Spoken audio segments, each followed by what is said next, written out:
বেশ কিছু দ্রব্যের মূল্য ইতিমধ্যেই বৃদ্ধি পেয়েছে, যেরকমটা আপনারা প্রতিদিনই দেখছেন, এবং বাজার দরে কোথাও লাগাম পাওয়া যাচ্ছে, কোথাও বা লাগাম দেওয়া যাচ্ছে না। এই মুহূর্তে মালদার দিকে নজর রাখবো, প্রতিবেদন তুলে ধরেছেন আমাদের প্রতিনিধি সমক লাহিড়ী।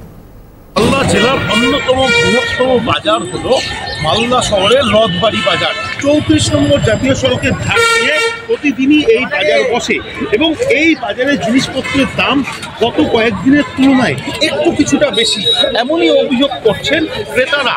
কিন্তু সামনে যেহেতু রয়েছে যে শিবরাত্রি এবং সেই কারণেই কিছুটা হলেও দাম বাড়ছে বলে তারা মনে করছে। এখন লঙ্কা 50 টাকা কিলো, 10 টাকা 15 টাকা, পটল এখন 100 টাকা কিলো, 80 টাকা, লঙ্কা 70 টাকা, বিন 40 টাকা, সিমলা 100 টাকা, শসা 50 টাকা, গাজর 10 টাকা। দাম বেশি আছে না, দাম বেশি না, সব দাম কম।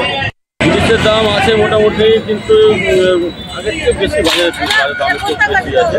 ঠিক আছে, কি বলছি, কালকে শিবরাত্রি ওই জন্য দাম আছে, হতে পারে কালে শিবরাত্রির আছে বোধ হয়, তাহলে দামটা বেশি লাগছে।